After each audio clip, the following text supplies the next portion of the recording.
Hello and welcome back to another episode of Red Tinted Glasses and Phil. Oh, we've been waiting for this one for a long time. Since the last time we played Dundee in the league, actually, because we've won a league game. Thank God for that.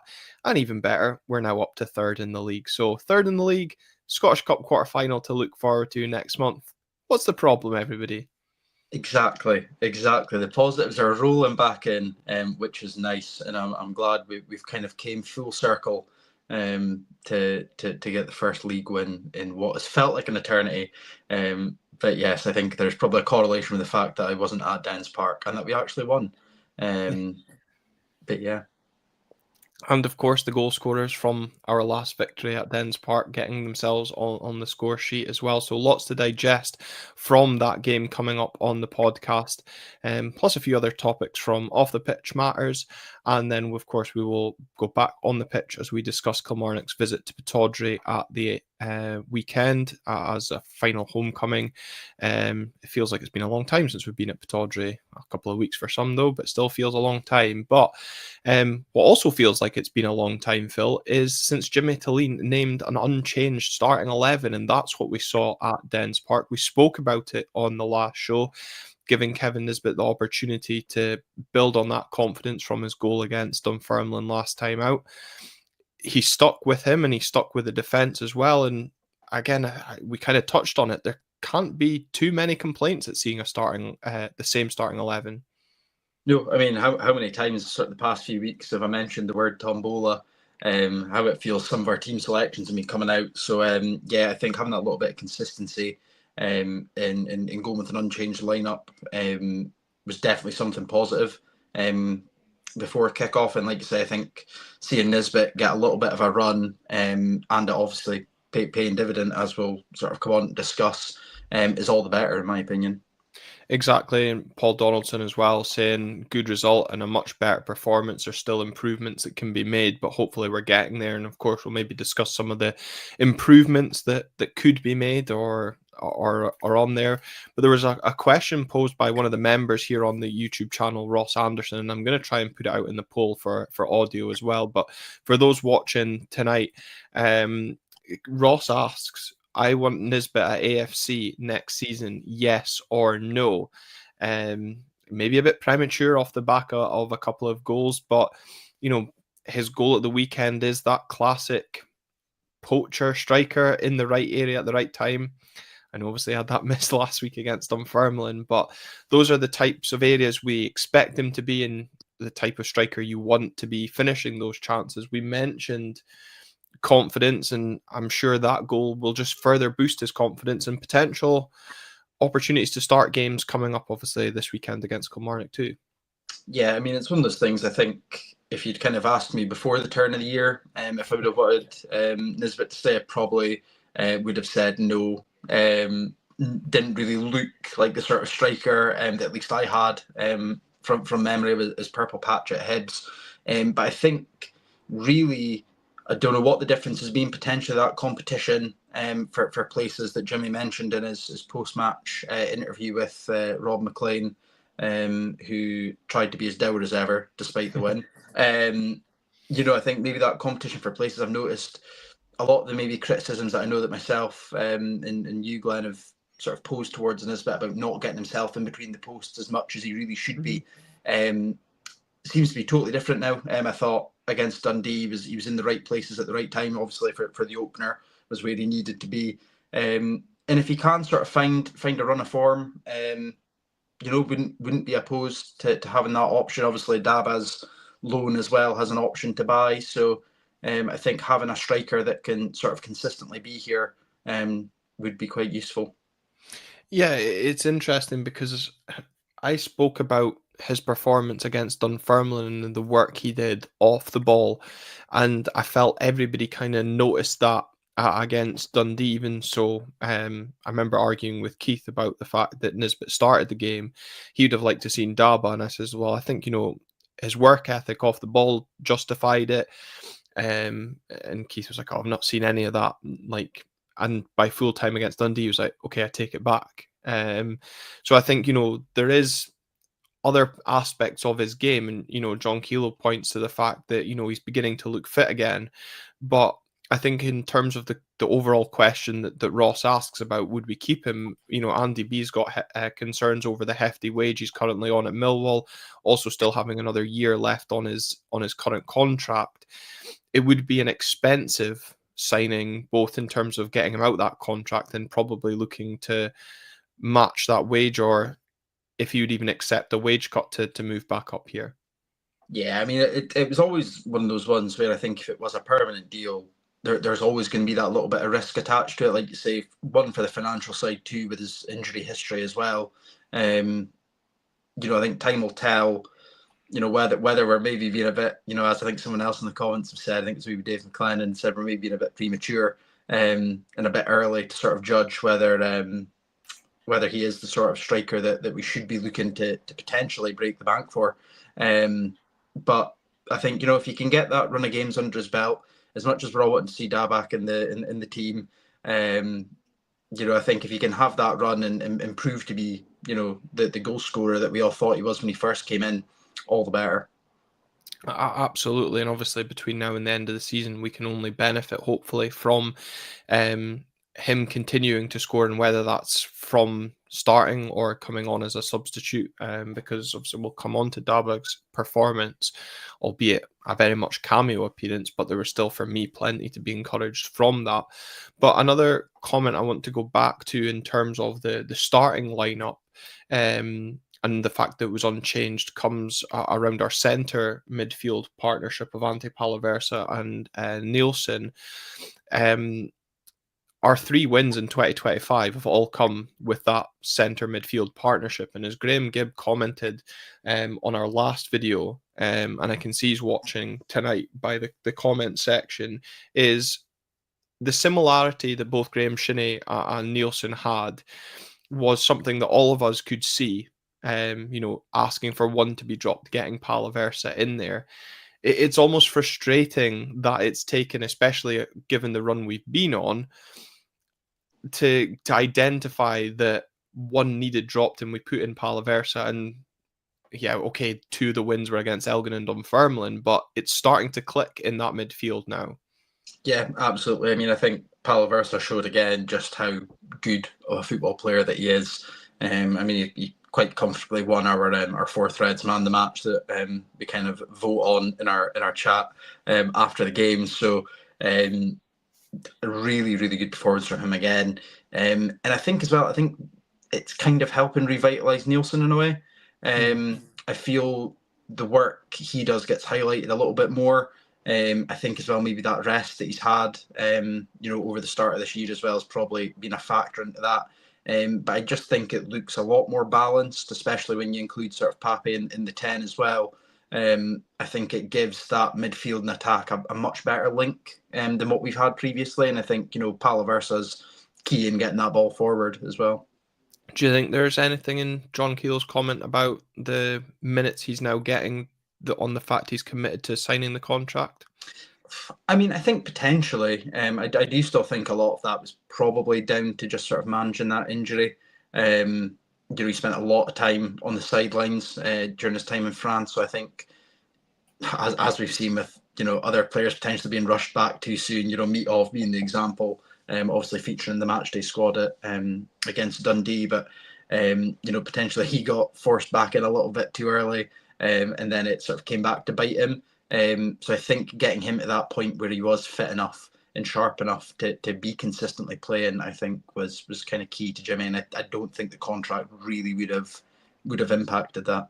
Yeah, and again, we obviously saw the quality of balls into the box that Palaversa can produce. As Jake Dunnett points out, the ball for Tober's header leading to Nisbett's goal was such a class ball, proving why he has to start for us. I think really just the way he is composed in midfield, and also the quality, the range of passing, as you picked up on last week as well. He does have to start in that midfield because he offers us the ability to move forward at pace. But I also think he kind of does the little nitty gritty stuff really well as well. Yeah, no, I think just on the back of that, I think the ball in for Tober's header was Ockles, who will come on to discuss. But he did have a superb ball in from a free kick later on in the second half, which Tober's got in the end of, where really could have been at the double at Dens, which would have been something. But yeah, Palaversa is just, I think we say it every single week, it just looks like he's playing, 5 moves ahead of everybody else. He just seems to always know what he wants to do with the ball. And when he's at the absolute top of his game, it's an absolute joy to watch. Yeah, his head's on an absolute swivel. He already knows where the players are by the time he receives it. So there's definitely a good footballing brain there and an even better ability with his feet as well. You mentioned there Ockles with the ball in, not Palaversa, as the comment was.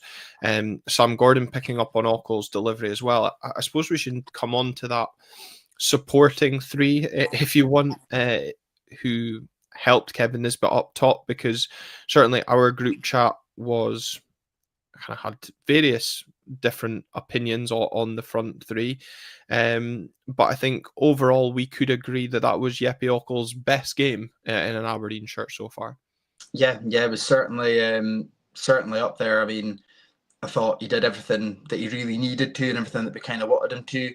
And I think as well, between him and Pape, it kind of allowed Keskinen that kind of freer role as well. He kind of had the freedom to drift to wherever he wanted to be across that front line, which I think really worked to our advantage. But yeah, Ockles superb. I think a goal's coming for him. He had a couple chances the past few games, and definitely looks like, if he can kind of continue to build that connection with whoever might be starting, whether it's Nisbett, Dabak, Gay, Keskinen, that goals and assists I think are just around the corner for him. And I think when he does get that monkey off his back per se, that hopefully the floodgates might open for him, because again, a bit like Palaversa, you can tell he's a superb technical footballer.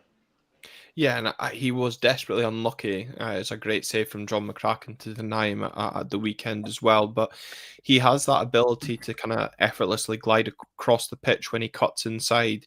And, we saw inside the opening 90 seconds, he was in space. Unfortunately, the weight of the pass wasn't to be. But he's getting himself in good areas. And it's interesting, your comments about Topi Keskinen kind of having that freer role, because certainly in the first half, I was continuing to still maybe get a little bit frustrated with him. Again, I think there was an opportunity where he couldn't quite get the ball out of his feet. Kind of felt very similar to the Dunfermline game as well. But, he shows the quality he has. He shows the pace he has. We'll come on to the goal in a minute. But in terms of Pape's performance, I know we were speaking earlier this evening about some of the criticism that he received on Sports Scene. Paul Donaldson speaking about Pape's ball watching, where a Dundee player ran in and almost scored. David McLennan also put a comment in earlier as well, thinking that Pape had a bit of a stinker, to quote what David said as well. On the flip side to that, Sam Gordon saying that he's probably worth having on the pitch for his sheer unpredictability, because a team will always want to leave a man on him. There is that kind of flair player in there, but also I think when he's off it, it's quite glaringly obvious, because at times in that first half I thought, we've got the Pape before we sent him on loan.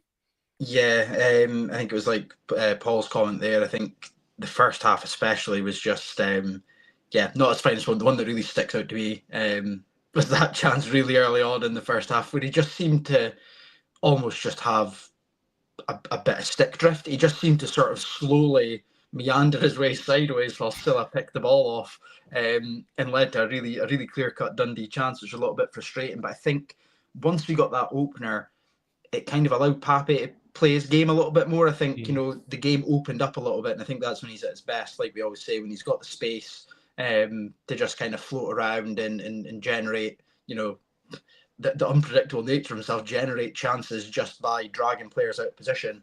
The second half especially, he looked far, far better.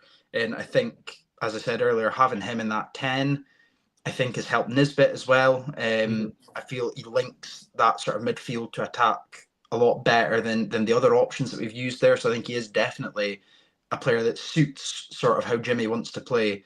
But also gives us that something a little bit different to get us going forward. Yeah, and I think, it is something different. And I do agree that when the game does open up, he becomes a better player, because I felt once the game opened up against Dunfermline, he improved as well. It's in those kind of cagey moments. But as you said, you spoke about the game opening up once we went 1-0 up. How did you feel we coped with the pressure that the Dundee applied to us after going 1-0 down in that first half? Because there was plenty of occasions, as Callum said, nothing like a good old-fashioned stramash in the box to get the heart rate going. Yeah, there were a few moments where I think we were all collectively distributing our nerves across the group chat. But I think a lot got to be given to Tobers and Neuster for their sort of the way they soaked up the pressure, not only after the first goal, but towards the end of the game as well. Really, really composed for the most part. Dealt with everything. Although Dundee did, pepper us for shots, I think it was 21 in total by the end of the game. There wasn't really too many that you would say were that clear cut. I think there was 11 blocked shots in there. So Jimmy sort of getting that fight out the team that he'd mentioned post St Mirren that he really wanted to see, and players really sort of throwing themselves in front of everything.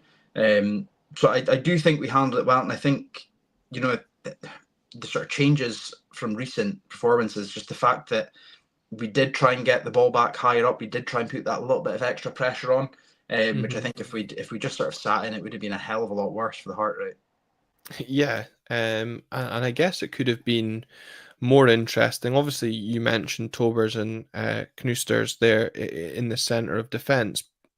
Coming into the game, the club announced that Slobodan Rubezic has left the club to join the club where he came to Aberdeen from on loan until the end of the season.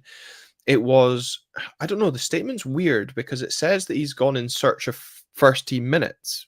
And up until the St Mirren game, he was getting plenty first team minutes. So, Jimmy Tillene has come out and said his future still remains at the club. He's obviously dealing with personal issues, as we discussed in light of the St Mirren game.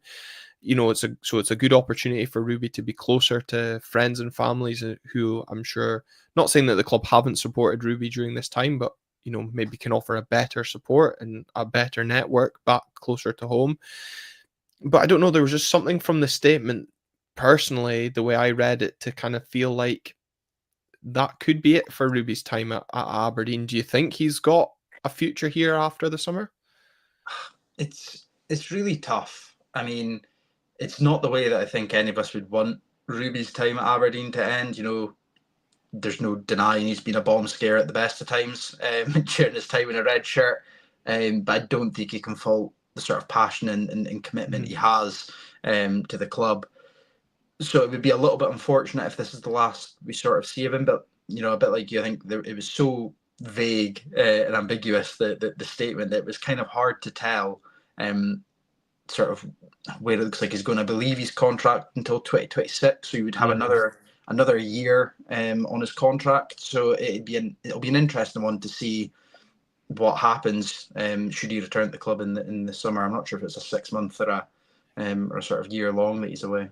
Do you think, obviously, the red card against Motherwell and the obviously more high profile mistakes against St Mirren had any sort of factor in the club's decision? Because John Keelo feels that maybe he wasn't going to be first choice going forward, obviously with the signings of Tobers and Knusters now, who we're seeing as our centre back pairing.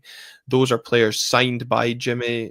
I'm not saying that Ruby was necessarily one of the leaders that wasn't performing, that was being highlighted, but we go back to the talk of putting your own stamp on the team, and once Jimmy starts signing his own players, it is a potential sign for someone like Ruby that his minutes would have been restricted. Yeah, I mean, I don't think there's a doubt really that Jimmy does tend to play the players that he's signed, and quite rightly so. He's signed them to fit the system that he plays. I don't think anyone's going to have any qualms with that. But like you say, on the flip side, I think that does then kind of bode poorly for players who are already at the club. Like Ruby, even the sort of, I saw a comment earlier about our lack of depth at left back and the loan away for James McGarry, another one that that just seems a little bit strange on the back of depth issues and, even in McGarry's case, performance being quite high. So yeah, I think it'll be a really, really interesting one. And like I said, I hope it's not the end of his time here, because I do think that there's something there. I don't know what the something is. There is something though, and hopefully, it's something that we can capitalize on. Yeah, and the comment that was on screen from Minisav16, where he was getting onto a game and cutting out the silly mistakes, I totally agree with that. And as Dave McLennan echoing your sentiment there's a player in there somewhere, and he was competitive on the field, unfortunately, just not to be at this moment in time. But if we go back to the current centre-back partnership, I know it's only been 2 games, and again, with the greatest respect to Dunfermline, one being against lower league opposition, especially Matt Knusters, and the 2 games that we've seen from him, he, as Sam Gordon says, looks very classy and has hardly put a foot wrong so far. Yeah, and I think, especially against Dundee, where we did kind of have our backs up against the wall at times, I think the fact you can tell that he's came from a very ball-playing nation in the Netherlands. He's gone through the sort of youth international system. He didn't look phased at all when he came under any pressure, which I think was something that was really positive to see. And once again, much like the Dunfermline game, his range of passing was superb. Really, really good on the ball. And, for an out-of-contract player on a 2-year deal, it seems like a really savvy bit of business by the club.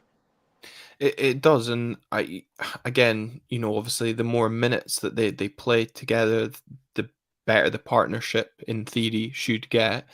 Now, I want to pick up the point that Colin Gale mentioned earlier, because, of course, Dimitar Mitov was back in the matchday squad, but not back on the first team, in the starting lineup, I should say. Colin's point is perhaps not a universally held opinion, in his words, but he sees no reason to replace Ross Doohan at this point, and there's certainly a few in the comments that disagree with Colin. Excuse me, and potentially some who may agree. Based on his performance at Dundee, thoughts on that, Phil? It's a tough one, because I don't think Ross has really, been awful by any means. He's been all right. It's just unfortunate it's been during this sort of run where confidence has been low, maybe been a little bit more shaky than what we would have liked at the back. I think a very capable keeper, a very capable number 2. Personally, I'm quite looking forward to Mitov coming back. I do think he just kind of commands that area a little bit better than Doohan does, which, when we were backs against the wall with a lot of balls sliding into the box, I think I would have felt a little bit less heart in mouth seeing Mitov's big pearly whites come charging out and claiming crosses. But yeah, it's a tough one on Ross. I think he's showing that he's more than capable to be the first choice keeper somewhere. I just don't quite think that future is going to be at Pittodrie as a first choice. Yeah, and again, just putting some of the comments on screen, kind of really much echoing what you were saying there on Mitov about the commanding. And I think, I do agree that Ross hasn't done much wrong in a sense, but I do think I personally feel more comfortable with Dimitar Mitov in goals. I'm sure the backline potentially do. And I think for me, the biggest one is about how well he commands that backline. There was a couple of instances, and again, it's just me as a football fan that gives me the fears when Ross Doohan punches the ball. And I don't feel entirely comfortable or confident when he's coming to catch a ball. Yes, he did well in the game at Dens, but yes, as I said, there was a couple of instances where the punch-outs maybe lacked conviction, and I felt the danger wasn't fully cleared by having a confident goalkeeper such as Dimitar Mitov. Yeah, I think Mitov, you can tell, is more comfortable in that sort of sweeper-keeper type of role, which I think the way that Jimmy wants to play a lot of the time with a high line, you kind of need a keeper that's quite comfortable with that. There's a few times sort of during Ross's tenure over Mitov's injury where I've felt he's a little bit hesitant and a little bit slow in sort of coming off his line to deal with balls over the top. But no, like I said, as I said earlier, I think Mitov was maybe rushed back a bit too soon last time. and then re-aggravated his injury. So I'm hoping that's not going to be the case again. And I don't really have too much concerns, if we are still another few games away from Mitov being back in between the sticks. And much like I think a lot of people are saying, I don't think Ross really deserves to be immediately dropped at the moment. Yeah, and I guess with having 3 games in 8 days coming up, obviously starting with Kilmarnock this weekend, it maybe was a case of not rushing the goalkeeper back. I was going to say, with the greatest respect to Dundee, maybe knowing that we could play Ross Doohan and not have to play Dimitar Mitov. I'm sure had we been playing Celtic at Parkhead, Dimitar Mitov would have maybe been in between the sticks. I guess, we'll never know. We can just put 2 and 2 together and make 5 in the meantime. But I think, it's quite interesting for me from the game at the weekend. There's lots of positives, going back to that original comment from Paul Donaldson about speaking about we're getting there. The defense is finally getting there. It's been a long time coming, Jesus Christ. But, the front 3-4 is finally getting there as well. The midfield, I mean, we've all seen it being glaring obvious, again, going back to the comment from Graham Gibb, but it's getting there. The remarkable thing is, we've gone so many games without a win in the league, and the result of the weekend now puts us back up to third. Hopefully now, if we are getting there, we can kick on, because in 2 weeks' time, or certainly maybe depending when you're listening to this podcast, a week on Sunday when Dundee United visit Pittodrie, that game is suddenly shaping up to be absolutely massive now that we've got third place back in our own hands. Yeah, and I think the fact that we've kind of finally gotten that winless run over and done with mentally, I'm hoping that's something the players can sort of kick out their mind and like you say, use that as the building blocks to sort of improve on. On the top end of the pitch, I thought we looked a lot more cohesive and a lot better. Like I say, I think there is a little bit of improvement to maybe be desired in the sort of chances we're potentially giving up. Like I say, weathered the storm a little bit against a pretty poor sort of Dundee side form-wise, and in terms of conceding the most goals in the league, I believe.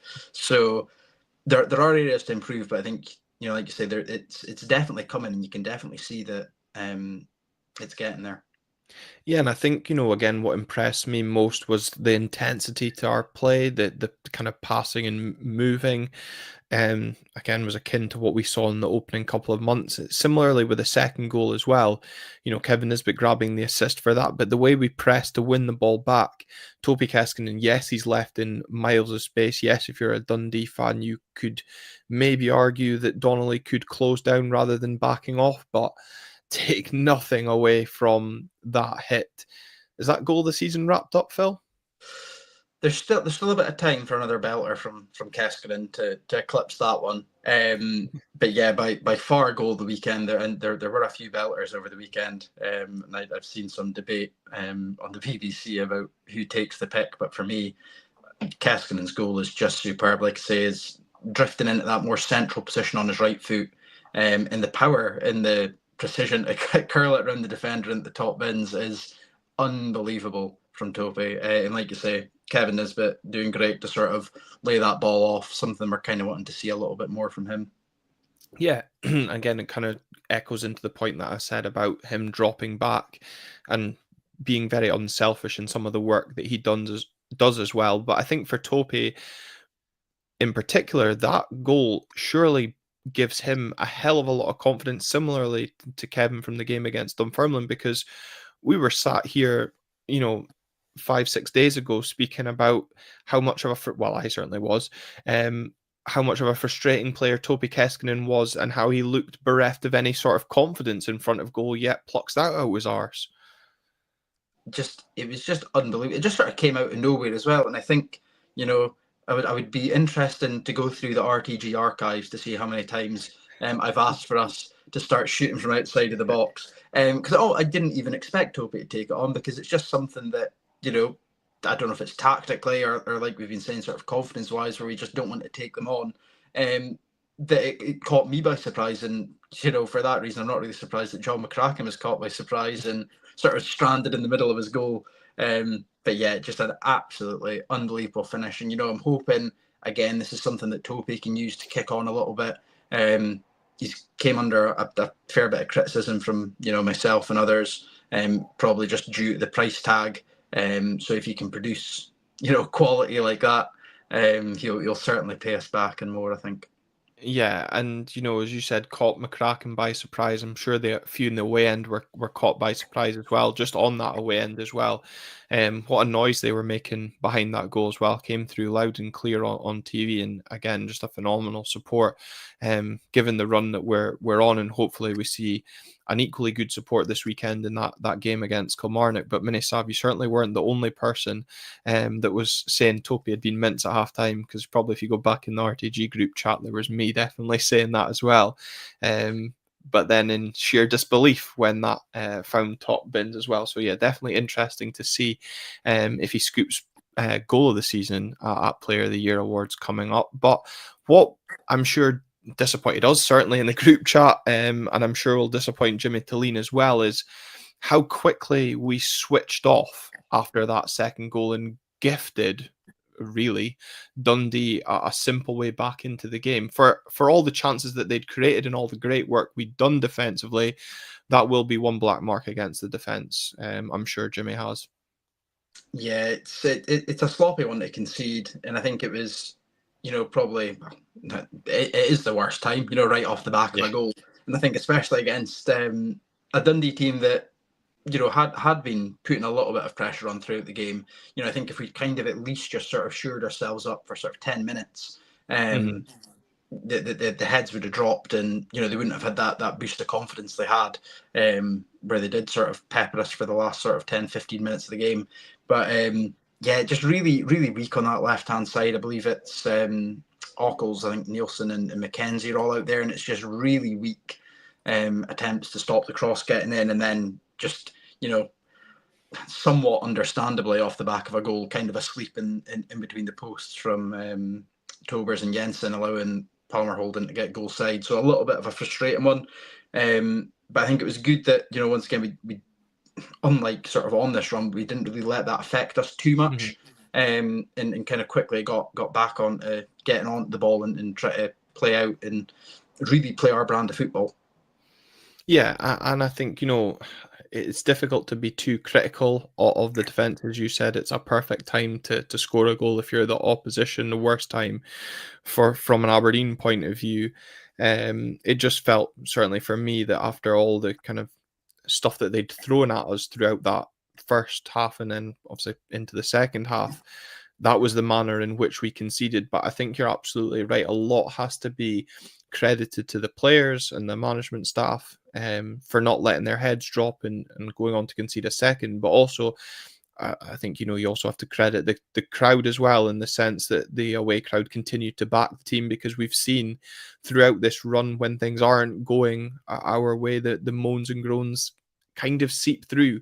But there didn't kind of, certainly, again, as I said, coming across from the TV, didn't feel like there was anything like that. It just seemed to be constant singing the whole way through from conceding that goal, and we managed to see it out in the end as well.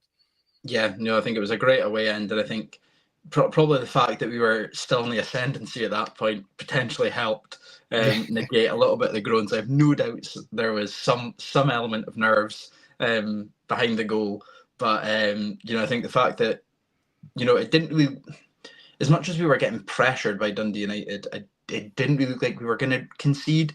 Like I say, I think there was a lot more fight than has been shown in the league run, where players were willing to sort of throw their bodies in front of things, and we were kind of limiting them to less clear-cut chances. So again, just really glad we were able to hold on, like I say, get that monkey off our back of the winless run.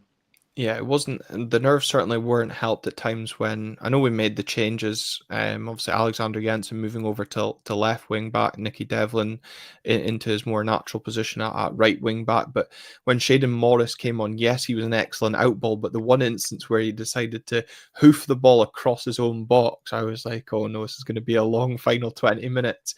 But wasn't his finest moment coming off the bench for Shady. I think I think Matthew's put in the comment that he played the best cross of the game. It was just, unfortunately, into our own box. Yeah.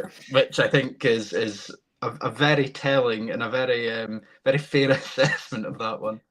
There was also when he was trying to break towards the end, and I just thought, just knock it past the Dundee defender on the halfway line. And he tried to control it and then put it out for a Dundee throw. And I thought, oh, if we concede, he's going to come in for some amount of criticism on this show. But thankfully, we saw it out as well. But one final thing, I guess, to speak about from the Dundee game is the appearance and Don's debut for Obde Dabag and how he got on. As we said, it was a very short but sweet cameo. And I mean, if I'm being really harsh, for me, yes, he's offside, but he's got to be scoring that chance. Dundee fans will say terrific save from John McCracken, but I was like, how's he missed? Yeah, I mean, again, it's one of those ones where I think if he'd been here for a few more games and maybe had that under his belt, you're probably thinking he's picking out a top corner. But yeah, I mean, definitely looks like there's a good player in there. I mean, quite deceiving for me. I thought he was going to be a bit more lumbersome and a bit more of a hold-up striker, but deceptively quick. And like you say, and potentially unfortunate not to have the ball in the back of the net, albeit most likely ruled out by VAR. But it would have been nice for our pal Joe, who was on the filming on the iPhone, to have a new signing to celebrate about. Yeah, no, I think, there was no questions for me. He was offside, but despite that, as you said, deceptively quick, linked up with Leighton Clarkson well in that particular move. But the way he kind of was, okay, yes, as I said, he was offside, but kind of hanging off the shoulder of the last defender. Folk are saying he kind of looks a little bit like Bojan Miovski, but that also reminded me of how Bojan Miovski was when he first came in about as well. Certainly, if he can get the goal return that Bojan did, we'll be singing his praises for many weeks and months to come as well. So, that monkey off the back in terms of the Dons ending their winless run in the league is secured. We move ourselves back up to third, and we've got the game against Kilmarnock to look ahead to at the weekend. But before we move on to that Kilmarnock game, just a couple of points I want to cover off that have come out from the club, and another chance to just promote that 1990 the Legends Return night at the music hall as well. I'll put the link in the comment section just now, and I'll update the description for the video, and those of you listening on audio will be able to see it. But a reminder of the 1990 the Legends Return, opportunities to see the likes of Charlie Nicholas, Hans Hillhouse, Brian Irvin as members of that Scottish Cup winning team come out at the music hall, hosted by Ali Beg, with £1 from every ticket sold going to Lifestars, of course, a charity we constantly support on this podcast as well. So happy to give that another plug on the show as well. And as I said, link in the comments just now for those who maybe want to go and look at getting tickets sorted for that. Speaking of tickets, Phil, the club have come up with an initiative for the upcoming home game against Motherwell, allowing fans to purchase tickets for £10 in an opportunity, I guess, to pack out Pittodrie and get that game sold out. What's your thoughts on that initiative? Yeah, I'm all for it. I'm always going to advocate for cheaper tickets. Call me a socialist icon, Glenn. Seize the means to Pittodrie tickets. But no, I think it's great. The more people we can get in, and especially as we get to the sort of crunch time of the season, as we get closer at the split, a packed out Pittodrie is going to do us all the better. And I think it is a nice gesture from the club as well. For the most part, people have stuck by, as we can see from the away attendances during this winless run. So for those that don't already have their season tickets sort of set up, that being able to have that effectively half price ticket is it's nice of the club to offer that. Yeah, and I think, when you look at the initiatives that the club have got just now for the younger fans, with certainly if they're signed up to Junior DNA, getting 2 free tickets.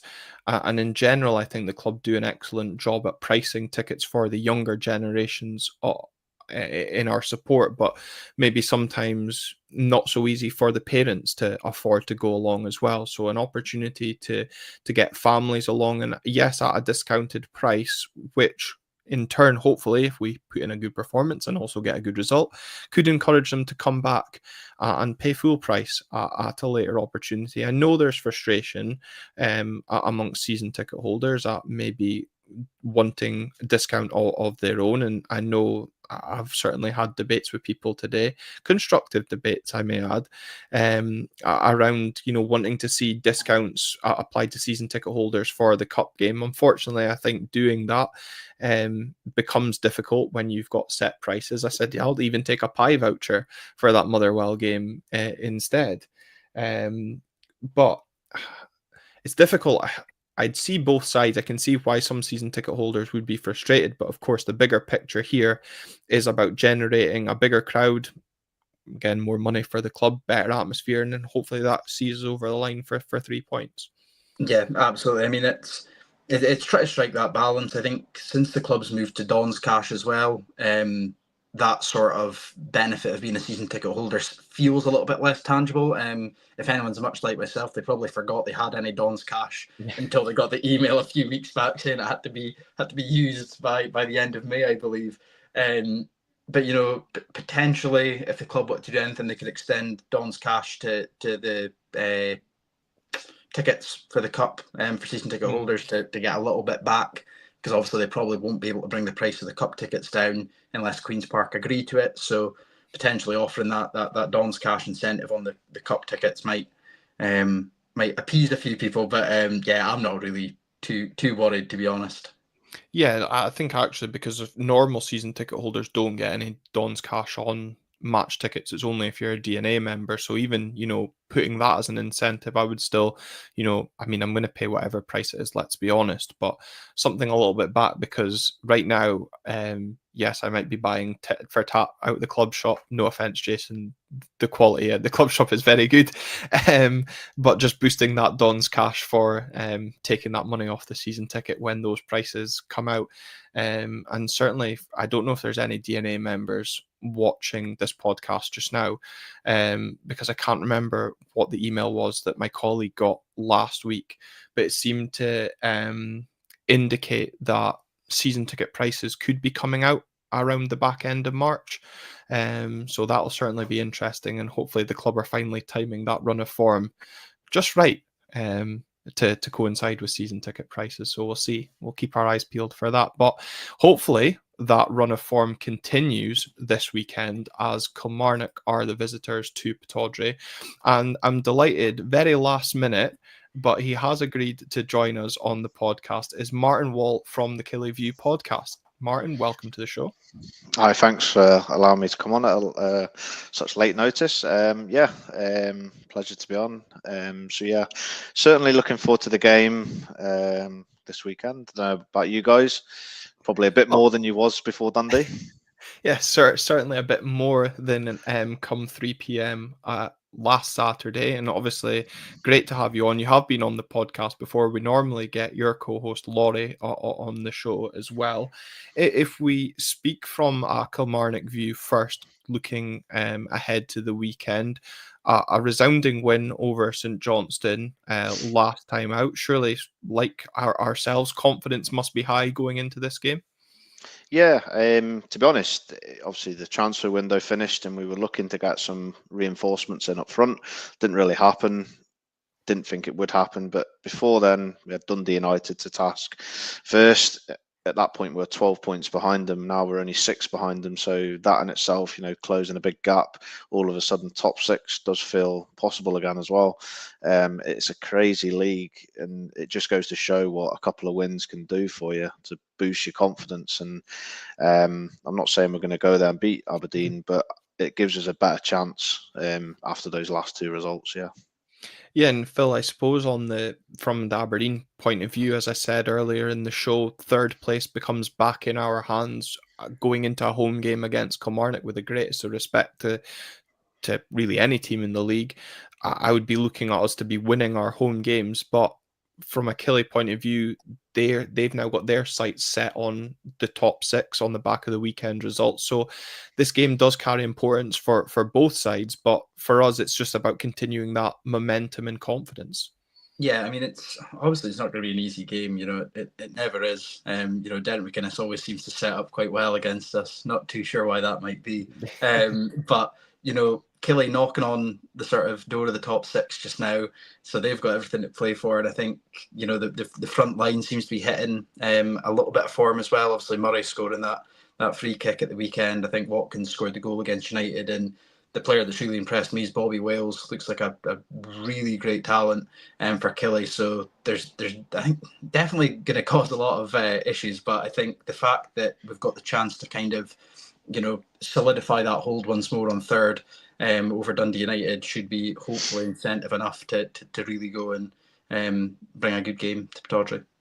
Yeah, absolutely. And as I said, we've got the incentive there of building on that platform of third. But I want to pick up your point there, Phil, to kind of go towards Martin, because Killie have, dealt with the absence of Kyle Vassell, and that's what Graham Gibb asks: how well have Killie coped with the loss of Vassell? And I guess Martin, Bobby Wales has been an unexpected, maybe. I don't know if that's harsh. Bright light for Killie, and has certainly going to cause or look to cause the Aberdeen defence some problems. But of course, Phil will have that confidence that partnership can hopefully continue to grow strong. Yeah, it's a funny one with Kyle Vassell, because he's a bit like Marmite with the fans, and I've got to be honest, I'm not Kyle Vassell's biggest fan.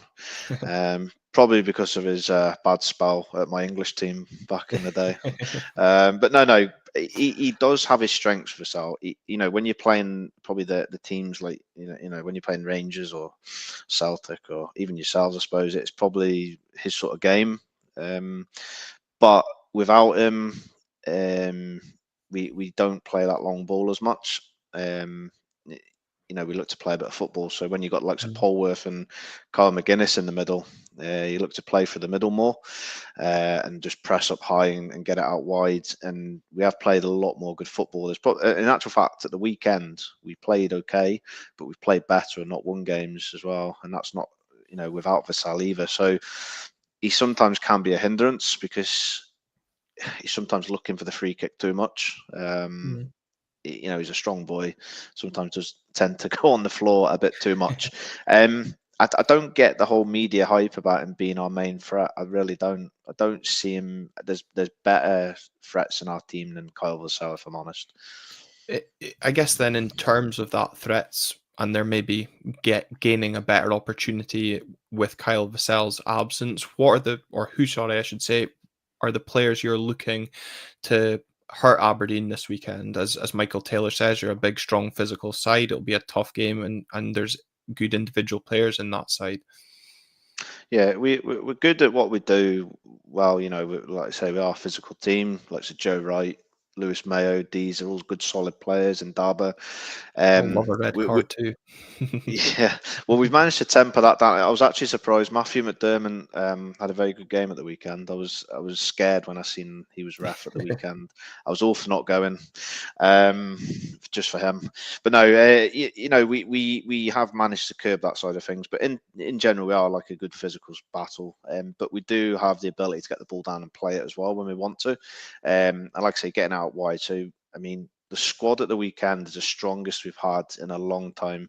We've had Europe setback at the beginning of the season. We had the red cards, which then, we had the suspensions, which you talk about.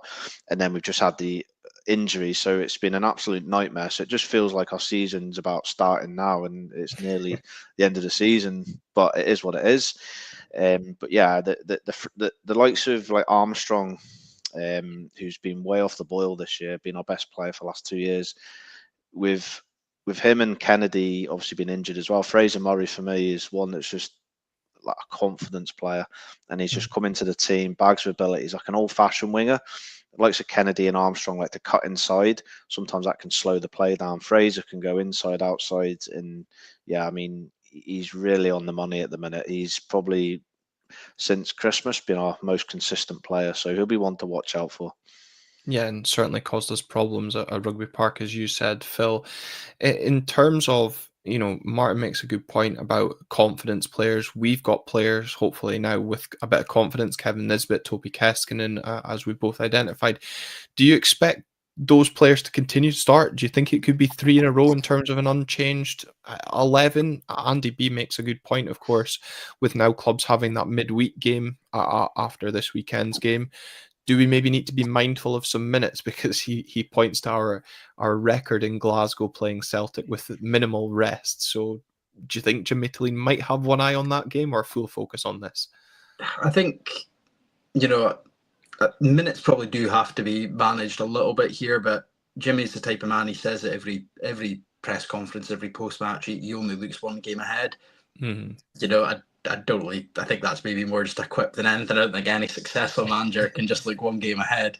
It's maybe a game where potentially you see Shinnie return to the side, a little bit more combative in that midfield, but also to maybe give Nielsen that little rest to have him fully fit and go back to that Palaverse and Nielsen pivot at Parkhead potentially.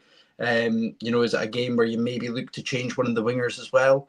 It'll be an interesting one, because personally, depending on sort of where Meathoff is in terms of his injury recovery, I wouldn't be wanting to change the side. Like Martin's been saying, there's a lot of confidence players in our team, a lot like Killie, and I think the more we can keep them on the pitch and hopefully have them contributing to goals, and the likes of Pape and Nisbett and Topi, the better it'll serve us going into Tuesday and sort of heading into the split as well. Yeah, I guess, Michael Taylor saying that he wouldn't change anything. The only change maybe is Meathoff for doing. Would you agree with that? Somewhat. I think if he is returning to, if he is fit enough, like I said, I do think there was an element where he got rushed back in too soon last time. And especially if you are looking to have him as the starting goalkeeper at Parkhead, we'd probably like to see him have that game in the sticks to somewhat reacclimatise to competitive action. So yeah, that'd be the only one that I think would be nailed on. Like I say, depending on where he is in his recovery, but quite keen to see an unchanged outfield for the most part. Yeah, and again, Scotsers getting obviously first win in how many league games? Not a chance he changes minutes. Martin, in terms of a Kilmarnock team, how would you expect yourselves to line up? Graham Gibb pointing to the commentary from the game. Obviously, we would only have seen highlights on Sports Scene, but the commentary, as Graham says, alluding to maybe St Johnstone contributing to their defeat. Maybe that's why Killie played better. Do you see Derek making many changes for the game this weekend? I don't really know. I think what your fan mentioned before about making changes, and just wanted to point that out. See if I'm an Aberdeen fan right now. I'm playing the same team that played against Dundee. Not one because of the bad run you've been on. You've got your win, and if you're looking at Kilmarnock at home, Celtic away, which one's the more winnable? You've got to play your strongest team. So if you want to rest players and give minutes to players, you play them in the Celtic game where it's damage limitation.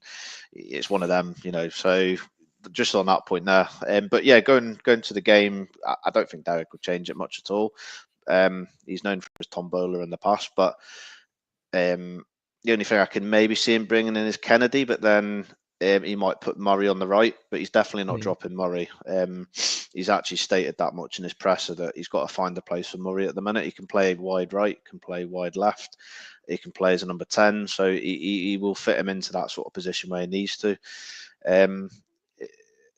He might bring Watson in for a bit of dig in the middle, because obviously we're not going to have as much of the ball.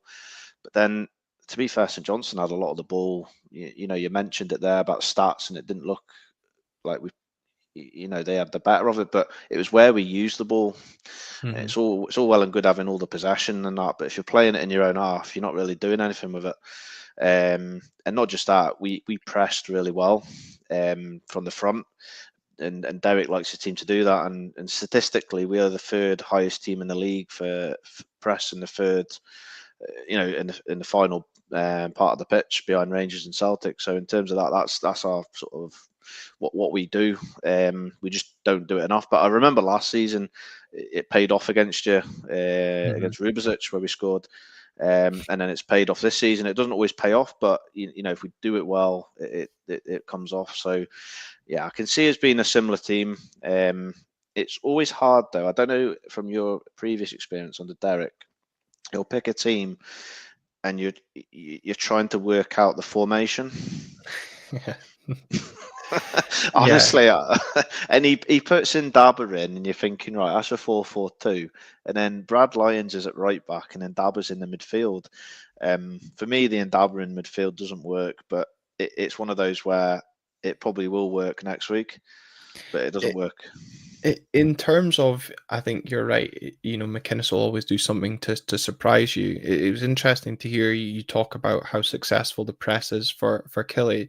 Do you expect to come up and press Aberdeen, because teams have had success against us doing that in recent months, or do you expect to maybe try and sit in and absorb pressure? How do you think Derek approaches this game?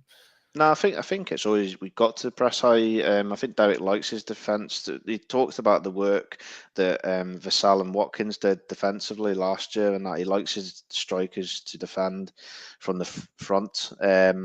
Aberdeen also like, from what I've seen, like their keepers to Talene likes to get the keepers to pass it out from the back, which is probably the right way to do it. But you've got to have the right players to do it, in my opinion. Otherwise, it doesn't work, and that's why it didn't work at the weekend for St Johnstone, because they just weren't able to do it. Aberdeen have got better players on the ball, so that could be the danger where we don't press high enough, and then we get hit with a killer ball from one of your players. So we've got to get the press right, but I do think he still will go for it.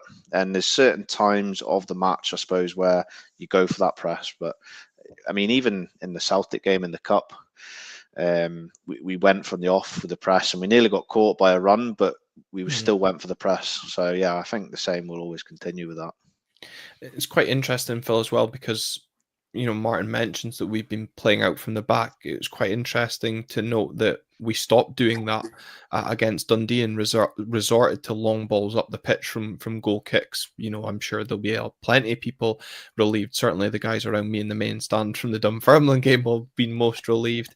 In terms of the way Killie maybe look to press, that does obviously offer the opportunity to play into our hands, as we saw again in the early part of the season. And looking at how we've played against both Dundee and Dunfermline, there is signs that we are getting back to that style, that pace, that tempo of August, September under Jimmy Talene. Yeah, I mean, I think on this run, it's highlighted that teams kind of figured out how to play us, and that was just to really not press us, because that's kind of what I think Thielen wants teams to do against us. The higher they press, the more gaps it creates in behind for the players like Topi, like Ockles, with a little bit to burn to get the ball into the channel. So I think I don't think Derek should change his tactics at all. They've served him well for the majority of his career, and they've served him well during his time at Killie for the most part. So I think it is just a case of we need to make sure that we're sharp enough. St Johnstone were quite slack against Killie and gave the ball away far too easily, which I think at times we've been a little bit subject to during this run. But I think the new players that we've got, and like I say, the addition of having Palaversa as that sort of start midfielder as well, just adds that extra bit of quality that Martin mentions, where we probably will have a little bit more success in sort of pinging those quick balls around the corner and getting into those gaps.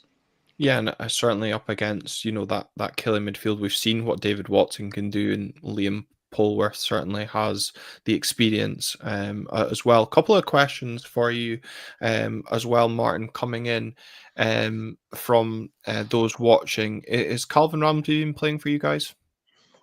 Yes. Derek McInnes does what Derek McInnes does with players sometimes. He gave him gave him the start against Hearts away in first 5-6 minutes. He looked good. You're thinking, great. And then he hooked him off at half time. And to be fair, he brought Danny Armstrong on, and we looked more of a threat and attack. But he's not played him since, apart from a token 2-minute appearance against Dundee United. For me, it just sort of shoots the confidence down in the boy, like, by playing that 45 minutes, and I get you got to do it for the good of the team as well. But for me, the way Derek was talking, he was bringing him in to start, So yeah, I mean, and there's not exactly many games of the season left, so bit of a strange one. I get why we got him in, because he's a quality player at the end of the day. Liverpool paid loads of money for him, and you'll know yourself how good he is. So it's no surprise that we did go for him, because we did need a sort of fullback area, but you would like to think he'd be starting. So yeah, I'm a bit disappointed, because I was quite excited to see him start. I think he's got a good cross of the ball. He's able to play in a numerous amount of positions as well. He looks very comfortable on the ball. Just think he's a bit short of confidence, really. But you need to play games to get that back. Yeah. What sort of reception do you think he'll get, Phil, at Pittodrie this weekend if he does play? I don't really think anyone's going to really be too bothered. It's not like he left the club on bad terms. He made us a wad of cash, and like I say, he was a player that, albeit was pretty decent. I think there were areas of his game that were lacking, which I think is probably really no fault of his when he was still a young lad when he left Aberdeen. So I don't think the reception's really going to be too much to write home about. I don't think anyone's going to be giving him a standing ovation, but I also don't think anyone's going to be booing his every touch either. But yeah, he's an interesting player. Martin mentioned earlier about Ndaba maybe not being the best sort of option midfield. It's somewhere that I thought Ramsey would maybe be better suited to than a fullback. So I feel like the defensive side of his game gets exposed quite easily. But I don't think there's any doubts he's a great technical football player and great with the ball at his feet. So I don't know if it's something that Derek might end up looking at and sort of maybe swapping the two over and putting Ndaba back into fullbacks. I always thought he looked quite good there for Killie, making those sort of overlapping runs down the wing. And then one final one for you, Martin, as well. Michael Taylor wants to know how highly you rate Lewis Mayo. He's always thought he was very solid at centre-back and could step up to a club like ourselves. Maybe not anymore, obviously, given the signings that we made in the January transfer window. But could you see him going to a club like ourselves or higher in the future? Personally, I think he's better than the Scottish leagues. I think he's a future Scottish international. I think he could easily play for a big club down in the Championship in England. I mean, we paid £40,000 for this fella. I mean, this is a player that, Rangers must be kicking themselves at, because they could do with a player like Lewis Mayo in their defence. I mean, it's bizarre how they, let's not even talk about them anyway. But yeah, Lewis Mayo, he's one of these players that gives you a 7 out of 10 every game at the very least, and then some games he'll give you a 9 out of 10. I mean, his reading of the game is phenomenal. I mean, we know how fast Maeda is, and the amount of times he caught up with him and took the ball off him at Celtic Park in the cup game recently. You're thinking, how has he managed to do that? But it's because of the way he reads the game and the situations he's in. He covers so much ground really well, and not only that, but he's probably one of the only defenders. We like to play it long in the pass for Vassell, but out of all the defenders, Joe Wright, these will just hoof it. But see Mayo, he's got the ability to pick a pass out, and we've seen exactly that at the weekend for Bobby Wales' goal. I mean, the way he finish that off, but it was all about the ball that Mayo, took over that, and he's good at that side of his game as well. He's good at picking a pass out, solid in the tackle, good at reading the game. Also, got one or two things he can learn on, but yeah, a very, very solid defender. And I mean, it's our gain really. £40,000 is nothing. I mean, what we'll make on him, there's going to be a big bit of profit there. Let's put it that way. Yeah, and I look forward to, after all that high praise, him channeling his inner Jamie McCartan and scoring an own goal this weekend to help Aberdeen on to a victory. As long as it's just one and not two.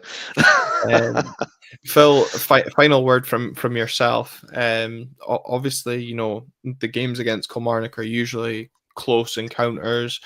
This could be a game, if we're speaking of going with an unchanged 11, where the use of our bench becomes extremely important. Yeah, absolutely. I mean, I think the use of the bench is going to be vitally important. I think for both sides, there's gaps are obviously going to come into the game. I think it's going to be an energy sapping game, as it quite often is, just due to the intensity it tends to get played at and the physicality. But I think the first goal is also vitally important, as it was in Dundee. I think we need to try and ensure we get off to a quick start. Like I say, press high and really try and again, build on what we got from Dens Park and sort of, solidify those attacking improvements. Yeah, absolutely. It's all about solidifying that 3 points at Dens Park and continuing to improve the platform that we've given ourselves now, and carrying on, as I've said, momentum and confidence. If you're doing drinks last week on the back of how many times we said professional, hopefully you're doing confidence this week, because it's definitely been up there. But as always, thank you very much to everybody that's tuned in live tonight here on the YouTube channel. As always, remember to like the video. If you're catching up, comment your thoughts down below. You can also catch the Killie View podcast on YouTube as well, or search for them on audio platforms. Big thanks to Martin for joining us, as I said, last minute, and giving us a little bit of an insight into Kilmarnock as well. Phil, as always, for your input, and everyone tuning in to support the show. We'll see you on the next one.